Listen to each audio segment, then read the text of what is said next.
The nation is not just on fire metaphorically. California is literally on fire. There have been multiple huge brush fires, mostly affecting Southern California. 900 buildings have been destroyed.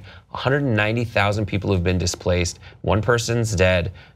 Dozens of, scores of wildlife. And in addition to that, like, people have stories of their own personal tragedies that have affected not just their own property, but also like there's been thoroughbred horses who have been burned alive. It's really, really traumatic. The biggest one is the Thomas Fire. It's in Ventura County, which is just north of Los Angeles. It's burned 350 square miles.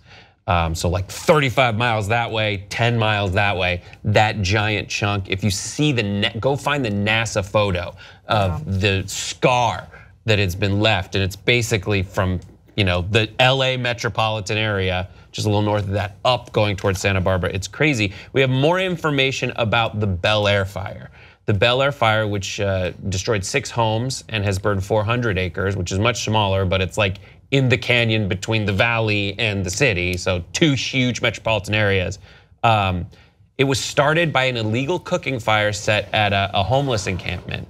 It is 85% contained, but I mean, when you see that, and it was started by something so small, in addition to like the homeless crisis, what are your thoughts about this? So part of this, when we were researching the story and just figuring out the details of this, I read the 2007 annual homeless assessment report to Congress. It's just released in December 2017. I would urge you guys to check it out because the statistics that you'll find are harrowing, specifically in California and Los Angeles, and the homeless population that has, so here's something to note. Between 2016 and 2017, there's been a 13.7% increase in the homeless population in California. Do they say what that's because of? Well, they do. I don't have that pulled up right now, but like but we should really be educating ourselves on why why these communities are sprouting up and why there has been an increase in California, specifically California, New York saw the biggest spike, and how that was direct causation to this crazy fire. Yeah. We should have both. Shouldn't we have both conversations? Absolutely, of course. Especially if there's a spike, that's a pretty big spike in Los Angeles. But I think maybe I'm wrong for saying this, but I think because LA, first of all, it's super expensive to live here. Yeah. And then also, I mean, not being from here, when I first arrived here, coming from a poor state, New Mexico is a poor state. LA to me is a place of have and have nots. There's no in between. Either you have or you don't. And there's not if you want to get spiritual with it, there's not a lot of kindness, I guess, I see with people in LA. It's more of a, I'm about me, so why should I help? When you see people, there's people that are asking for money on the side of the street, get passed by. I try to give a dollar whenever I can. So I think that, I don't know the situations of the people who are homeless, but I think that possibly it's because there's no willingness to help, be it from a pedestrian level all the way up to probably a granted level of people who do have the resources to give to people. Right. I mean, for me, what stuck out, and this is kind of the other side of the coin, is the climate change aspect. I mean, in that article, it says that the humidity in the air is in single digits. So it's like, I think it said like 3% or 4%. It's like 4%. When it should be like, I think it said like 20 to 30. Oh my God. Winter and fall, you'd think rain, a little bit more humidity in the air, and it's in single digits. So that also has a huge effect on the fire's ability to catch and for it to spread. So that's another side of it. And I think that the two together was just a perfect storm. Yeah, just a perfect storm, literally, for this to happen. Yeah, and so things like the unseasonable, the uncommon amount of rain that we had last year, creates all this. I mean, I'm a California native, so people say our seasons are fires and landslides and Christmas or whatever. Like, it's just that. It's shopping, fire, and landslides. And this is a very late time in the year, or just an unseasonable time to have brush fires. It's just not supposed to be like this. It's not supposed to be this dry. There isn't typically this much rain in a year, so there is more brush to burn.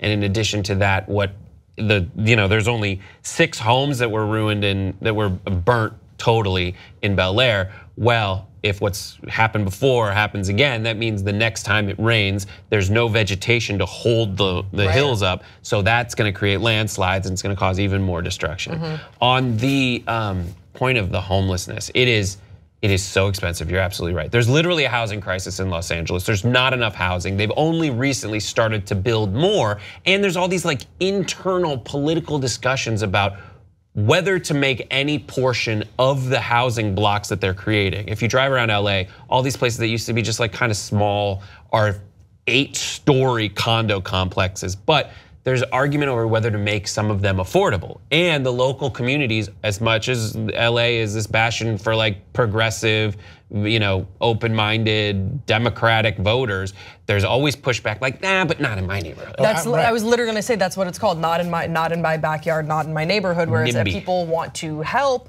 and they would like to see that we are doing something pragmatic to help the homeless crisis in our city, but just not in my neighborhood. And it's a really difficult conversation to have. That is something that I've been talking about with my neighbors in West Hollywood, because West Hollywood, there is a very large homeless LGBT population of people that are unwelcome in their own homes that have to find communities elsewhere. And it's a really tricky one. There was a huge fire that started right across the street at an abandoned house from where I used to live, we kind of knew that it was where squatters had been living for a while.